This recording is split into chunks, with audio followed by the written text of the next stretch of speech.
Yeah. Travis mentioned I'm with the local food system, so you'll see on my slide I've got tomatoes, apples, but I do have cattle. Because we're the group that kind of works with all those things that fall outside the commercial ag sector. And so, not that we work with cattle so much, but we're kind of the goat people, the sheep people.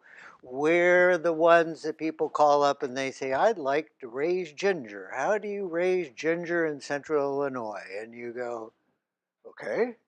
I will get back to you. But we do and we can and we do that. So that's what we are. I'm an agronomist. I'm not a livestock person. I'll be up front. I'm an agronomist. I have a background in farming. I did that and now I'm in extension. But I'm going to talk about forage insurance. The pasture, forage, and rangeland. I'm doing a study with some colleagues as far as dairy farmers to see if there's a benefit of this, particularly to grazing dairies. But also, I was telling Roger that, and he said, well, I'd like to learn some more about it. This program isn't for everyone, okay? This is one that it may fit in your operation and it may not. But the first thing you need to know is your cost of production. How much does it cost you to produce that bale of alfalfa? How much that big round bale of grass? How much is your cost?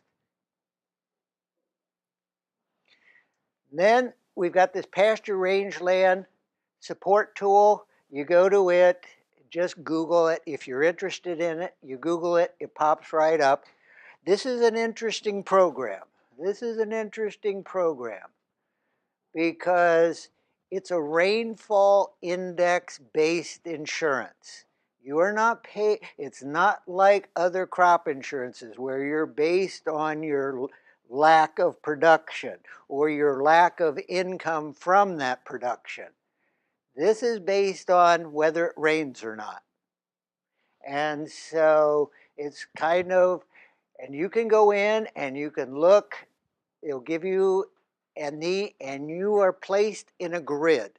And this grid is 1/4 degree latitude by 1/4 degree longitude. If you know anything about the Earth's surface, those grids get smaller as you go north and they get bigger as you go south. But you can kind of think of it generally as being something as an 18 by 18 square mile type of area. So you fall into one of those areas. They have come up with the data that determines the productivity according to the amount of rain, and that's what all these figures are. There's been a big discussion whether this index, we have the technology now, we can do it off of satellite data, but they decided that since they had more data on rainfall, they went with this particular type of system. So the key thing to notice though is I did this for Altonville, Illinois, to kind of, since we're down in this area. And what we get is, and you also determine it by two, it's also divided up into bi-monthly periods. It's a very complex system. It's how you can make something complex, but it's done, so there's 11 periods across the calendar. They figure it up over these 60-day periods. So it's January, February, ending all the way up with November, December, 60-day periods. And then you get to choose your coverage areas. But I went through, I spent some time. The key thing is, I don't think it's going to be any surprise to anyone. August and September, at least in this area, tend to be kind of your drier time periods, the most time period where pastures may suffer the most. Gosh, I'm not surprised. But so this is where you kind of fall in and you start to make your choices. So I ran some scenarios. This is on continuous grazing, no rotating at all, just a continuous grazing system. First thing, you choose your grazing, you choose whether it's irrigated or not irrigated. You can choose a coverage level between 70 and 90, it's very similar to crop insurance. I chose 80% right in the middle. Your productivity factor on grazing can be from 60 to 100%. Continuous grazing, it's at the low end of productivity, so 60. Uh, the person owned 100%. They were not share. There was not a share system on here, and I just chose 80 acres, an 80-acre pasture. The key idea was, and from doing all my looking, February, March, June, July, and August, September worked the best in that grid. You got your biggest indemnities when you chose those periods. I was curious, but once again, it's rainfall based. Not that we're raising any hay or growing any grass in February, but it's a rainfall. It's based on rainfall. So all this goes down. It costs you $2.55. You get $25.47 per acre in protection. Now, that's for just a continuous graze pasture with not really any management. But if you look at it, that's going to be a total cost to the producer of around $250, $275 for that 80-acre field, for a total indemnity of $2,000. So this is where you have to say, is it going to be worth it or not?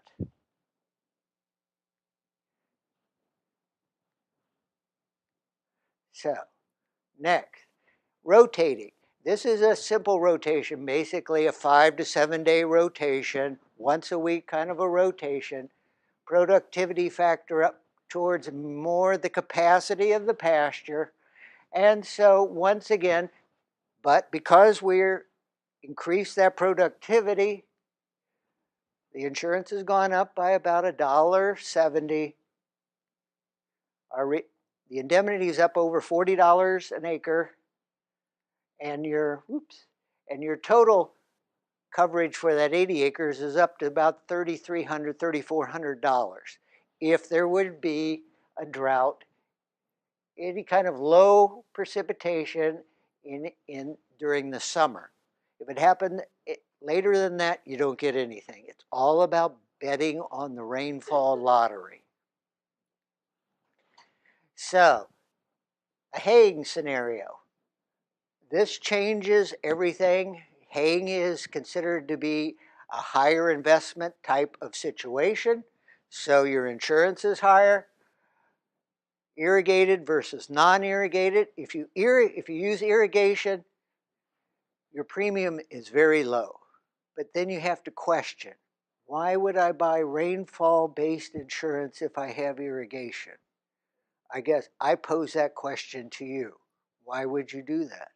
You put in irrigation so you don't have to worry about a lack of rainfall. But anyway, it's in here in case you want to do that. Or your irrigation system breaks down. But, so that's it.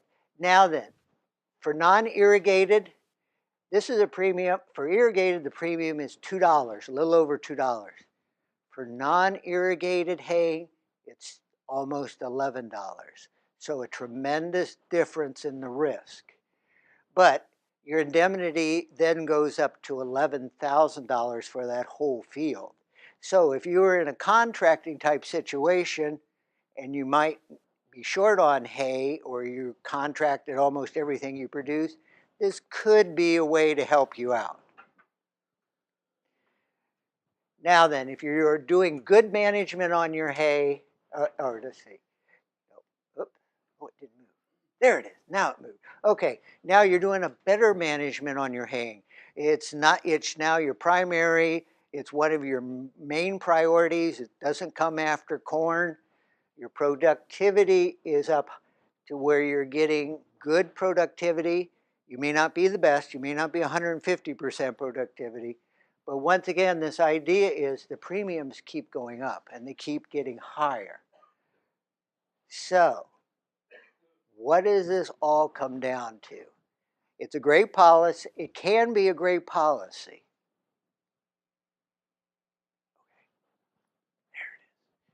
Once again, as I mentioned before, if you have irrigation, I, I don't see why you would ever need a rainfall-based insurance, but it's available.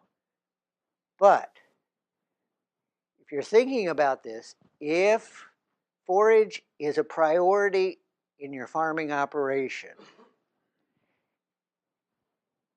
this could be very important to you, because if you've got production you're contracting, if you've got animals that you're feeding and you're counting on that productivity, this could help you out. If it's a low priority, you get to the haying when you're done with the other chores, you move the animals when you have time or never, then this may or may not fit in at all in your idea of what you need to do. But if you're a high-level forage producer, this could be something that could help, particularly if you're leveraged. This could be a way to help with your finances as you're going down the road. So that's really all I wanted to point out is that we do have something for risk management for forage, particularly for the forage producer, that this is a priority. You put your forage right up there with every other crop on the farm, and it's not the second most wanted thing that you wanted to do. This is a priority, and if it is a priority, this could be something that can help you out, particularly if you're leveraged. So if you have any questions on this, I'm going to have more information later, but this is my stuff. Yes. I think I missed it. What was the trigger for the payout? The payout is lack of rain. No, but what's in the that trigger? 80%? I mean, 7. Oh, you choose whether you want to be covered at 90% down to 80% or 70%. As far as coverage, then you choose your level of productivity. And so it's a this way by this way.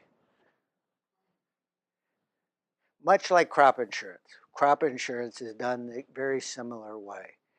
So once again, it's a tool, but once again, it has to be, if you're in forage production and it's what you do, if you're a hayman or you're grazing with great skill and you need it and you may be leveraged, this could be a way that can help you out as you're going on down the road. That's on the USDA Risk Management Agency, but if you just Google PFR decision tool, it's the first thing that pops up. And I would, actually, yes, yes, yes.